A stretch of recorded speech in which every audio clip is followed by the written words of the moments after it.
दिवशी आपल्याला तिकीट मिळाली आणि दिवंगत खासदार बाळू भाऊंना पण त्याच दिवशी तिकीट मिळाली मागच्या होती। वेळेसही तिकीट आम्हाला 24 मार्चला आणि रविवारच दिवस होता। आज देखील 24 मार्च आणि रविवार दिवसच आहे। बऱ्याच जणांनी मला मेसेज देखील केले की तुम्हाला उमेदवारी ही 24 तारखेलाच मिळेल, म्हणजे 24 तारखेला सेम डेला आपल्याला उमेदवारी मिळाली, म्हणजे विजयाची नांदी एक प्रकारची ही या उमेदवारीसाठी आपल्याला दिसत आहे। ताई, वडेट्टीवारांचा कट्टर विरोध होता या निवडणुकीमध्ये, वडेट्टीवार तुमच्या सोबत राहतील अशी अपेक्षा आहे काय?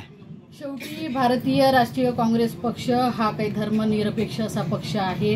हा पक्ष राजा बोले दाढी हाले त्या पद्धतीचा अजिबात पक्ष नाही आहे। हा पक्षश्रेष्ठीनुसार चालणारा आहे। आपल्याला माहित आहे डॉक्टर भारतरत्न बाबासाहेब आंबेडकरांच्या संविधानावर चालणारा हा पक्ष आहे। त्याच्यामुळे या पक्षात काम करणारे सगळे पदाधिकारी कार्यकर्ते आजी माजी सगळे आमदार खासदार मंत्री हे माझ्या पाठीशी भक्कमपणे होते आणि त्यांच्या जोरावरच मी ही उमेदवारी मागत असताना सुद्धा मी ही लढत लढली आणि काम करत असताना खरं तर ही उमेदवारी मला मिळाली असली तरी फक्त प्रतिभा धानोरकर हा विषय अजिबात नाही आहे। आज मतदारांच्या समोर ही लढाई हुकुमशाही विरुद्ध लोकशाहीची लढाई आहे आणि मला माहित आहे की संविधान जर वाचवायचं असेल तर या ठिकाणी या लोकसभेतील सगळे पदाधिकारी सगळे नेते आणि कार्यकर्ते ही संविधानासाठी लढाई सगळे मिळून लढतात। ताई, एका बाजूला सुधीर मुनगंटीवार यांच्यासारखा दमदार नेतृत्व महाराष्ट्रातलं आहे, आज या लढतीकडे तुम्ही कसे पाहता?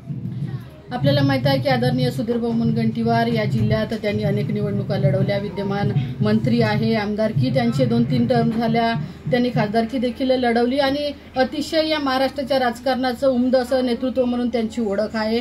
राजकारणात अतिशय रमलेला नेता म्हणून त्यांची ओळख आहे आणि त्यांच्या विरुद्ध लढत असताना ही लढत माझ्यासाठी एवढी सोपी नाही आहे। म्हणून सगळे पदाधिकारी आणि कार्यकर्ते यांना माझं आव्हान आहे की ही लढत लढत असताना आपण पक्षाचा आणि पक्षाची जे ध्येय धोरण आहे तो विषय डोळ्यासमोर ठेवून ही लढत दुहेरी लढत जरी असली तरी आमच्यासाठी एक प्रकारचं आव्हान आहे।